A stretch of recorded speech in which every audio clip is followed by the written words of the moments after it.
Tenet, le 11e film de Christopher Nolan va-t-il réussir à sauver le cinéma? Mon avis tout de suite dans ce petit podcast.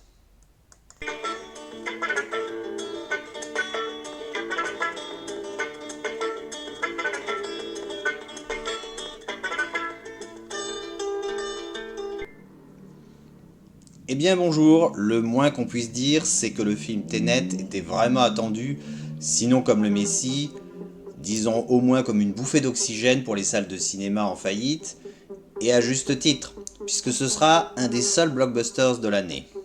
La compagnie Disney ayant décidé de priver la plupart des pays d'une sortie en salle pour Mulan.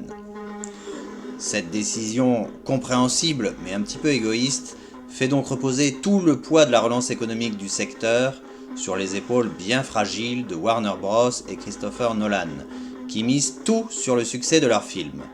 Mais n'ont-ils pas eu les yeux plus gros que le ventre? Pour ma part, mais ce n'est que mon avis personnel, je pense que le pari est largement réussi et que Tenet est l'un des films les plus ambitieux de ces dernières années.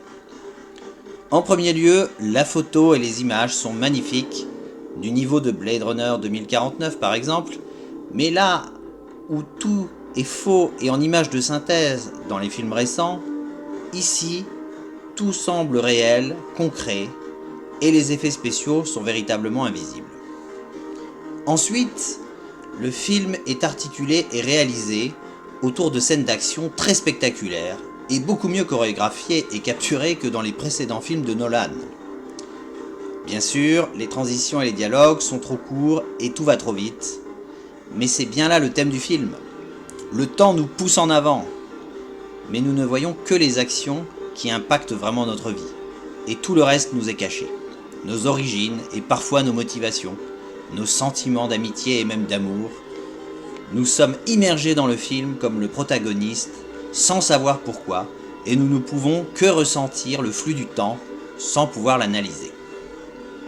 J'ai trouvé cela très impactant, au contraire de films comme les James Bond ou les Fast and Furious, où l'histoire est un prétexte et les scènes d'action très spectaculaires n'ont aucun sens.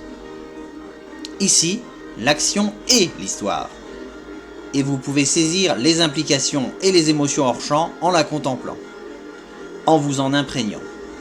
J'ai bien conscience que Tenet est difficile d'accès et que les spectateurs préfèrent que tout soit bien découpé. Mais c'est une tentative plus radicale que propose Nolan de percevoir une idée très simple, mais qui se traduit par une expérience très concrète et du coup beaucoup plus crédible que les délires d'Inception ou Interstellar par exemple. J'en ai encore froid dans le dos, et dès que j'ai compris ou plutôt ressenti le phénomène, je me suis dit que le monde était condamné, tant la menace est instantanée et inéluctable. L'inversion du temps et la difficulté à créer des paradoxes temporels nous dévoilent de façon très pessimiste que nous n'avons peut-être aucun libre arbitre, et que tout est déjà écrit, avec toutefois le maigre espoir que l'inertie de l'espace-temps et l'impossibilité précaire de le modifier est la preuve que le monde ne peut être détruit.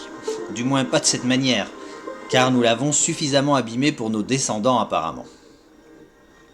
Ces réflexions métaphysiques qui forment le cœur impalpable du film ne doivent pas vous empêcher d'apprécier les émotions dégagées par le triangle amoureux. J'ai beaucoup apprécié cette histoire d'amour inversée elle aussi, cet anti-amour qui se transforme en haine et qui nous laisse entrevoir l'épopée amoureuse qui a été ou qui sera incarnée par la sublime Elizabeth Debicki, parfaite en femme fatale, à la fois victime et bourreau. Kenneth Branagh s'en sort très bien aussi dans un rôle plus convenu, tandis que le protagoniste, John David Washington, aussi charismatique que son père, va pouvoir prendre la place de Dieu pour séduire Catherine dans le futur et être un des seuls à prendre son destin en main.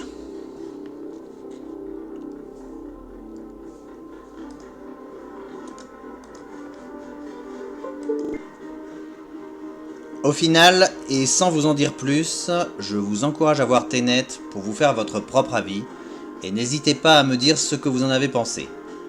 J'espère que vous n'y serez pas insensible, car c'est rare que je recommande un film à si gros budget. Mais Covid oblige. Continuez de vous porter bien, en allant au cinéma bien sûr.